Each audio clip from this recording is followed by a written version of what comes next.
मेरे प्यारे मित्रों, प्रणाम। ओशो नमन। आरती की गागर में सागर दुनिया में आप सभी का स्वागत है।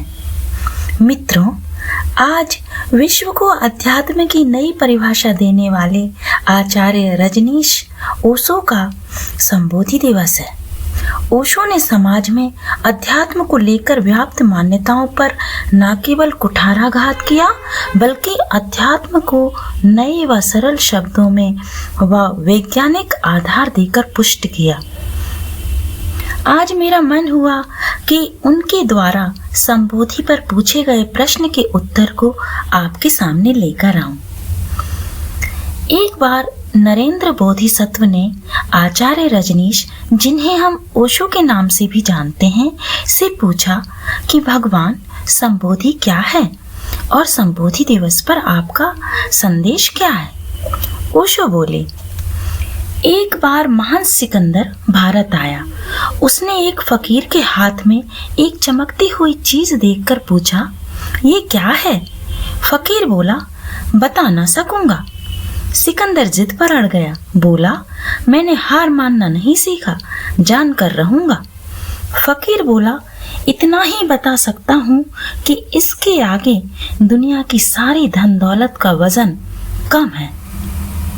सिकंदर ने तत्क्षण एक विशाल तराजू बुलाया और लूट का जो सामान था, हीरे जवाहरात, सोना, चांदी, एक तरफ चढ़ाए व दूसरी तरफ वह चमकीली चमकदार छोटी चीज रखते ही सिकंदर का हीरे जवाहरात वाला पलवा ऊपर उठ गया, जैसे खाली हो। अब सिकंदर फकीर के पैरों में नतमस्तक हुआ और बोला, इस राज को कहो। फकीर बोला, राज कहा नहीं जा सकता, लेकिन तुम झुके हो, इसलिए एक बात बता देता हूँ। उसने रास्ते से एक चुटकी धूल उठाई और उस चमकदार चीज पर डाल दी। अब सिकंदर का पल्ला भारी हो गया। उसने कहा, सीधी सादी भाषा में कहना हो तो कहो, ना कहना हो तो ना कहो कि ये सब मामला क्या है। फकीर बोला, जरूर कहूंगा, क्योंकि अब तुमने जिज्ञासावश पूछा है। बात इतनी सी ही है कि ये मनुष्य की आंख पर पड़ी धूल है। धूल हट जाए तो इससे बहुमूल्य कुछ भी नहीं, अन्यथा पृथ्वी का राज्य क्या, सारी धन दौलत फीकी है। ओशो कहते हैं, संबोधि का अर्थ होता है हमारे भीतर की आंख। इस पर जो धूल पड़ी है वह है हमारे सपनों की, विचारों की धूल, कल्पनाओं की, कामनाओं की धूल। धूल भी कुछ वास्तविक नहीं है, धुआं धुआं है, मगर उस धुएं ने हमारी भीतर की आंख को छिपा लिया है। जैसे बादल आ जाए तो सूरज छिप जाए और बादल छट जाए तो सूरज प्रकट हो जाए, बस इतना ही अर्थ है संबोधि का। ओशो आगे कहते हैं कि बुद्धत्व हमारा स्वभाव है, मगर हमने चारों तरफ कल्पनाओं के बादल सजा रखे हैं जिनका कोई मूल्य नहीं है, जो कभी पूरे ना हुए हैं ना कभी पूरे होंगे, मगर हम उनसे घिरे हैं और जन्म जन्मांतरों से चूक रहे हैं। संबोधि का अर्थ होता है जो है उसमें जीना, जो है उसे देखना, जो है उससे जुड़ जाना, जो नहीं है उस पर अपनी पकड़ छोड़ देना। अतीत नहीं है और हम अतीत को पकड़े हुए हैं।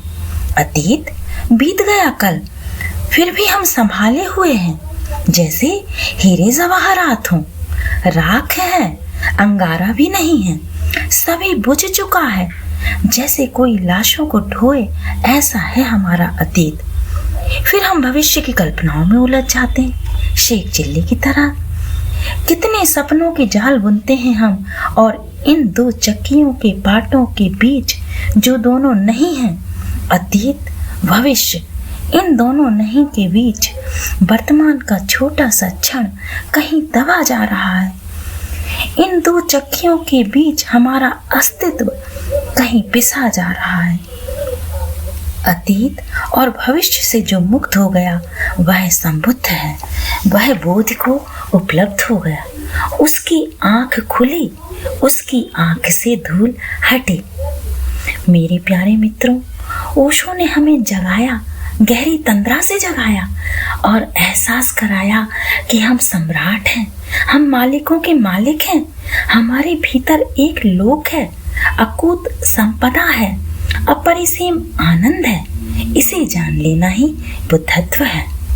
ओशो कहते हैं, अनंत दिए जल रहे हैं हमारे भीतर, फिर भी हम अंधेरे में जिए जा रहे हैं।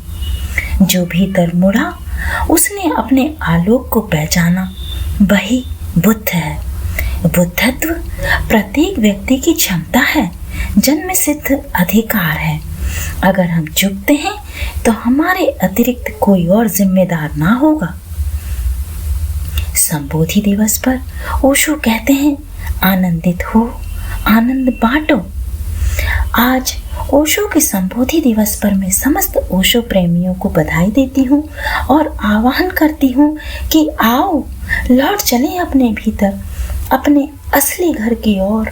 आओ, तोड़ दें जन्म जन्मांतरों की जंजीरें। आओ, चले हम उस महासागर की ओर जहाँ ओशो जैसे बुद्ध पुरुष स्पंदित होते हैं और समा लेते हैं हमें अपने आगोश में। जब हम जान जाते हैं स्वयं के भीतर सांस ले रहे, स्वयं के भीतर हृदय बनकर धड़क रहे, स्वयं के भीतर जाग रहे बुद्धत्व को, परमात्मा को, और हो जाते हैं बुद्ध, साक्षात ईश्वर।